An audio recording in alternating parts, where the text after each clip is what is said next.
ಗುರುಜಿ, ಈಗ ಸಂಸ್ಕಾರಗಳ ವಿಭಾಗದಲ್ಲಿ ಏನು ತಿಳಿಸ್ಕೊಡ್ತಾ ಇದ್ದೀರಾ? ಸಂಸ್ಕಾರದಲ್ಲಿ ಪ್ರತಿನಿತ್ಯ ಏನು ಮಾಡಬೇಕು ಅಂದರೆ, ಎಲ್ರಿಗೂ ಇವತ್ತಿನ ದಿವಸ ಅಮಾವಾಸ್ಯೆ ಅಲ್ವೇ, ಆ ಅಮಾವಾಸ್ಯೆಯಲ್ಲಿ ಪರಮೇಶ್ವರನ ಕೃಪಾ ಕಟಾಕ್ಷ ಬಹಳ ಮುಖ್ಯ ಅಂತಲೂ ಹೇಳಿದ್ದೀನಿ. ಮನೆಯ ವಾಸ್ತು ಕುರಿತವಾಗಿ ಅಡುಗೆ ಮನೆ ಬಹಳ ಮುಖ್ಯ ಅಂತ ಹೇಳಿದ್ದೀನಿ. ಅಡುಗೆ ಮನೆ ಒಳಗೆ ನೀವು ಮಾಡಬೇಕಾದ ಅಮಾವಾಸ್ಯೆ ಪೂಜೆ ಹೇಗೆ ನೋಡಿ. ಇವತ್ತು ಬಹಳ ಮುಖ್ಯವಾಗಿರ್ತಕ್ಕಂಥ ಮಣ್ಣೆತ್ತಿನ ಅಮಾವಾಸ್ಯೆ ಅಂತ ಹೇಳಿದ್ದೀನಿ. ಅದಕ್ಕೆ ನೀವೇನು ಮಾಡಬೇಕು, ಒಂದು ವಿಶೇಷವಾಗಿರ್ತಕ್ಕಂಥ ಮಣ್ಣನ್ನು, ಜೇಡಿ ಮಣ್ಣನ್ನು, ಬರೀ ಮಣ್ಣನ್ನು ಮತ್ತು ಮರಳನ್ನು ಮೂರು ಮಿಶ್ರಣ ಮಾಡ್ಕೊಳ್ಳಿ. ಏನೇನೇ? ಜೇಡಿ ಮಣ್ಣು ಮತ್ತು ವಿಶೇಷವಾಗಿರ್ತಕ್ಕಂಥ ಮರಳು, ಈ ಮೂರನ್ನು ಮಿಕ್ಸ್ ಮಾಡ್ಕೊಳ್ಳಿ. ಒಂದು ಗುಂಡಿಗೆ ಒಂದು ಆಚರಣೆ, ಒಂದು ಈಶ್ವರಲಿಂಗ ಥರನೋ ಅಥವಾ ಗೋಪುರಾಕಾರದಲ್ಲಿ ಗೌರಮ್ಮನ ಥರನೋ ಮಾಡ್ಕೊಳ್ಳಿ. ನಿಮ್ಮ ಮನೆ ರುಬ್ಗುಂಡಿದೆ ಗೊತ್ತಾ, ಆ ರುಬ್ಗುಂಡ ಮೇಲೆ ಈ ಮಹಾಲಕ್ಷ್ಮಿ ಕೃಪಾ ಕಟಾಕ್ಷವಾಗಿ ಕುಂಕುಮಾರ್ಚನೆಯನ್ನು ಮಾಡ್ಕೋಬೇಕು.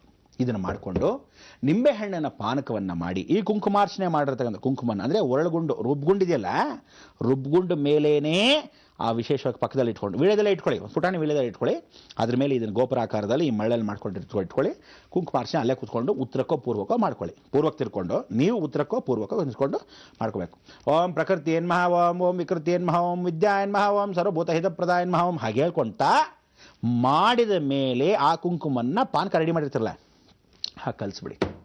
ನಾನು ಒಂದ್ಸಲಿ ಮೊದಲು ಹೇಳಿದ್ದೆ ಗೊತ್ತಾ, ಒಂದು 4 ವರ್ಷದ ಮಾಧ್ಯಮದಲ್ಲಿ ವಿಚಾರ ಹೇಳಿದ್ದೆ. ಏನಕ್ಕೆ? ನಿಮ್ಮ ಮನೇಲಿ ಅಕಸ್ಮಾತ್ ಮಾಠ ಮಂತ್ರ ಮಾಡಿಸ್ಬೋದು, ಹೆಣ್ಣು ಮಕ್ಕಳು ಅಕಸ್ಮಾತ್ ಸುಸ್ತಾಗ್ಬೋದು, ಯಾಕೋ ಬೇಕೆ ಅಂತ ಆಯಾಸ ಆಗ್ತಾ ಇರ್ಬೋದು. ಯಾಕೆಂದರೆ ಯಾಕೋ ಗೊತ್ತಿಲ್ಲ ಮೈಕೆಲ್ಲ ನೋವು, ಯಾರ ಕಣ್ಣೋ ಏನು ದೃಷ್ಟಿನೋ ಅಂತ ಕೆಲವು ಹೆಣ್ಮಕ್ಳು ಹೇಳ್ತಾರೆ. ಆ ಮನೆ ಮೇಲೆ ಬಹಳ ದೃಷ್ಟಿ ಅಭಿವೃದ್ಧಿ ಆಗ್ತಾ ಇರೋಕ್ಕೆ ಬಿಡಲ್ಲ. ಇದಕ್ಕೆಲ್ಲ ಕಾರಣ ಈ ಮೊನ್ನೆ ಅಮಾವಾಸ್ಯೆ ಭಾಳ ವಿಶೇಷವಾಗಿ ಮನೇಲಿ ಮಾಡಿಕೊಂಡ್ರೆ ಈ ಕುಂಕುಮನ ಪಾನಕಲ್ಲಿ ಕಳಿಸಿ ಮನೆ ಸುತ್ತಲೂ ಪ್ರೋಕ್ಷಣೆ ಮಾಡೋಕೆ ಸರಿಯಾಗಿ ಗುಡಿಸರ ರೆಡಿಯಾಗಿ ಇಟ್ಬೇಕು. ನೀವು ಮನೆ ಸುತ್ತಲೂ ಗುಡಿಸಿರ್ಬೇಕು. ಹೇಳಿದ್ದೀನಿ ಈಗಲೇ, ನೀವು ಇದನ್ನು ಮಾಡ್ಕೊಳ್ಳೋಕೆ ಮೊದಲು ಮನೆ ಸುತ್ತಲೂ ಗುಡಿಸ್ಬೇಕು.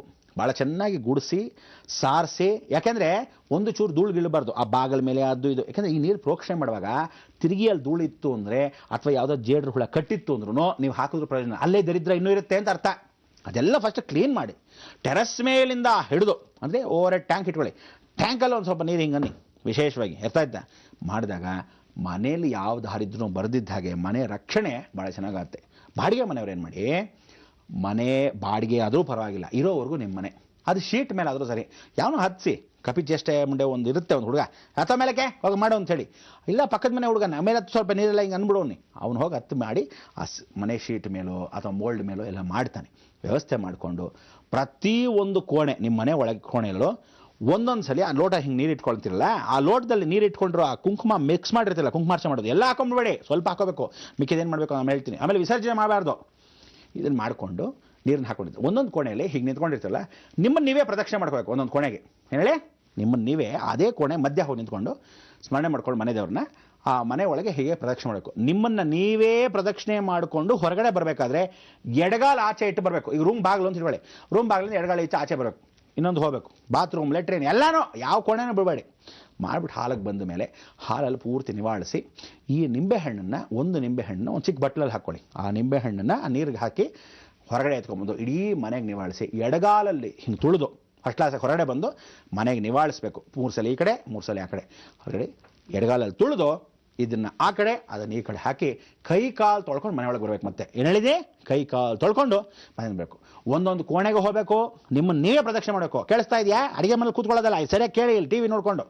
ಆಮೇಲೆ ಕೂತ್ಕೊಂಡು ಒಂದೊಂದೇ ಕೋಣೆಗೆ ಬಂದು ಪ್ರದಕ್ಷಿಣೆ ಮಾಡಿಕೊಂಡು ಒಂದೊಂದು ಬಾತ್ರೂಮಿಂದ ಹೊರಗಡೆ, ಬಾತ್ರೂಮಿಂದ ಮನೆ ಅಡುಗೆ ಮನೆಯಿಂದ ರೂಮಿಂದ ಹೀಗೆ ಒಂದೊಂದಾಗಿ ಬರ್ತಾ ಎಡಗಾಲ ಹಾಗೆ ಇಟ್ಟು ಹಾಲಲ್ಲಿ ಬಂದು ಒಂದ್ಸಲ ನಿವಾಳಿಸಿ ಮನೆಯಿಂದ ಆಚೆ ಹೋಗ್ತಾ ಎಡಗಾಲ ಇಟ್ಟು ಹೊರಗಡೆ ಹೋಗಿ ಮನೆಗೆ ನಿವಾಳಿಸಿ ಕೆಳಗಡೆ ಹಾಕಬೇಕು. ಹಾಲಲ್ಲಿ ನಿಂತಾಗ ಮಾತ್ರ ಈ ನಿಂಬೆಹಣ್ಣನ್ನು ಒಂದು ಬಟ್ಲಲ್ಲಿ ಹಾಕಿ ನೀರನ್ನ ಹಾಕಬೇಕು. ಆಮೇಲೆ ನಿವಾಳಿಸ್ಬೇಕು. ಹೊರಗಡೆ ನಿವಾಳಿಸಿ ಹೀಗೆ ತುಳಿದಾಗ ಈ ಕಡೆ ಒಂದು ಆ ಕಡೆ ಒಂದು ಹಾಕಿ ಆ ಬಟ್ಲಲ್ಲಿ ಉಳಿದಿರುತ್ತಲ್ಲ ಅದನ್ನು ಹೀಗೆ ಹಾಕ್ಬಿಟ್ಟು ಹೊರಗಡೆ ಕೈ ಕಾಲು ತೊಳ್ಕೊಂಡು ಮನೆ ಒಳಗೆ ಬರಬೇಕು. ಮನೆಗೆ ಬಂದ ಮೇಲೆ ಇದು ವಿಸರ್ಜನೆ ಮಾಡೋದು. ರುಬ್ಗುಂಡಿಗೆ ಅರ್ಶಿನ ಕುಂಕುಮ ಮಹಾಲಕ್ಷ್ಮಿ ಪೂಜೆ, ಅಮಾವಾಸ್ಯೆ ಬೇರೆ ಭಾಳ ವಿಶೇಷವಾಗಿರುತ್ತೆ. ಇದನ್ನೆಲ್ಲ ನಾಳೆ ಅಮಾವಾಸ್ಯೆಗೆ ಇವತ್ತೇ ಗೋಚರ ಮಾಡಿದ್ದೀನಿ. ಎಲ್ಲ ರೆಡಿ ಮಾಡ್ಕೊಳ್ಳೋ ಗೊತ್ತಾಯ್ತಾ? ಆಮೇಲೆ ಏನು ಮಾಡಿದ್ರು, ಅವ್ರು ಏನು ಹೇಳಿದ್ರು, ಒಬ್ರಿಗೊಬ್ರು ಫೋನ್ ಮಾಡ್ಕೊಳ್ಳೋದು. ಕರೆಂಟ್ ಬೇರೆ ಅಷ್ಟೋಗುತ್ತೆ, ದರಿದ್ರ ಮುಂಡೆವು. ಅದೇನು ಕರೆಂಟ್ ತೆಗಿತಾರೋ ರಾಮ, ಬಡ್ಕೋಬೇಕು. ಈ ಕರೆಂಟ್ ತೆಗಿಯೋರಿಗೆ ಯಾವತ್ತಿದ್ರು ನಾನು ಹೇಳ್ತೀನಿ, ಒಂದು ಕನೆಕ್ಷನ್ ಇನ್ನೊಂದು ಕನೆಕ್ಷನ್ನು ಪೂರ್ತಿ ವೈರ್ಗಳು, ಹೌದಾ? ಶಾಕ್ ಹೊಡೆದ್ಬಿಡ್ತಾವೆ, ಹುಷಾರ್. ಅದಕ್ಕೋಸ್ಕರ ಯಾವ ಕಾರಣಕ್ಕೂ ಈ ಕರೆಂಟ್ಗಳನ್ನ ಅಲ್ಲಿ ಇಲ್ಲಿ ವಿದ್ಯುತ್ ತಾಂಕಿ ಸಂಬಳ. ನೀವೆಲ್ಲ ಏನು ಮಾಡಿ ಗೊತ್ತಾ, ಇನ್ಮೇಲೆ ಕರೆಂಟ್ ಹೋದರೆ, ಸುಬ್ರಹ್ಮಣ್ಯ ನೋಡಪ್ಪ ಹಿಂಗೆ ಕರೆಂಟ್ ಹೋಗ್ಬಿಟ್ಟಿದೆ ಏನು ಮಾಡೋದು ನನ್ನ ಮಗನ ಅಂತ ಇನ್ನೊಂದ್ಸಲಿ ಆ ಕರೆಂಟ್ ಹಿಂಗೆ ತೆಗೆದ್ರೆ ಆ ಟೈಮ್ಗೆ ಹಬ್ಬ ಶಾಕು, ಬಾಯಿ ಬಡ್ಕೋಬೇಕು. ಅಯ್ಯೋ ನನ್ನ ಹೆಂಡತಿ ಕಾಕರು ಸುಗಿತಾಳಪ್ಪ, ಯಾಕೆಂದ್ರೆ ಅವ್ರ ಮನೆ ಪಕ್ಕದ ಮನೆ ಫ್ರೆಂಡ್ ಫೋನ್ ಮಾಡ್ಬಿಟ್ಟು ನೋಡಿ ನಿಮ್ಮ ಯಜಮಾನ್ರ ಕರೆಂಟ್ ತೆಗೆದುಬಿಟ್ರು ಅಂತ ಉಗಿತಾರೆ. ಹಂಗಿದ್ರೆ ನೋಡಿ ಭಾಳ ಚೆನ್ನಾಗಿರುತ್ತೆ. ಅದಕ್ಕೆ ಇನ್ನು ಮೇಲಾದರೂ ಇದು ವ್ಯವಸ್ಥೆ ಮಾಡ್ಕೊಳಕ ಒಳ್ಳೆ ಸಂಪ್ರದಾಯ ಏನು ಹೇಳುತ್ತೆ ಗೊತ್ತಾ, ಒಂದು ಮಾಧ್ಯಮ ಒಳ್ಳೆ ಕಾರ್ಯಕ್ರಮಗಳಿದ್ದಾಗ ಕರೆಂಟ್ ತೆಗೆಯೋದಲ್ಲ. ಅದಕ್ಕೆ ಹೇಳೋದು, ಒಳ್ಳೆ ಕಾರ್ಯಕ್ರಮಕ್ಕೆ ಕರೆಂಟ್ ತೆಗಿಬೇಡಿ, ಇಂಥ ಹಾಳು ಬಿದ್ದೋಗಿರೋ ಕಾರ್ಯಕ್ರಮಕ್ಕೆ ತೆಗೀರಿ, ಜೀವನ ಪೂರ್ತಿ ಸುಗಮವಾಗಿರುತ್ತೆ. ಇದೇ ನಮ್ಮ ಸಂಸ್ಕಾರ. ಸಂಸ್ಕಾರನ ಉಳಿಸ್ಬೇಕು, ಹೆಣ್ಣು ಮಕ್ಕಳನ್ನ ಪರಿಪೂರ್ಣವಾಗಿ ಅಳಿಸಬಾರ್ದು, ಜೀವನ ಪೂರ್ತಿ ಚೆನ್ನಾಗಿರಬೇಕು. ನಾವು ನೀವು ಪ್ರತಿನಿತ್ಯ ಪ್ರತ್ಯೇಕವಾಗಿ ಏನು ಹೇಳಬೇಕು, ಲೋಕ ಸಮಸ್ತ ಸುಖಿನೋ ಭವಂತು ಸನ್ಮಂಗಳಾನಿ ಭವಂತು.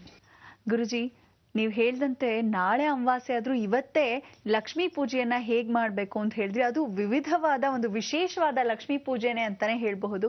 ನಮ್ಮ ಈ ಕಾರ್ಯಕ್ರಮಕ್ಕೆ ನೀವು ಯಾವಾಗ್ಲೂ ಹೀಗೆ ಬರ್ತಿರ್ಬೇಕು, ಮಾರ್ಗದರ್ಶನ ನೀಡ್ತಾ ಇರಬೇಕು ಅನ್ನೋದೇ ನಮ್ಮ ಮತ್ತು ನಮ್ಮ ಸಮಸ್ತ ವೀಕ್ಷಕರ ಆಶಯ ಅಂತ ಹೇಳ್ತಾ ಧನ್ಯವಾದಗಳು ಗುರುಜಿ.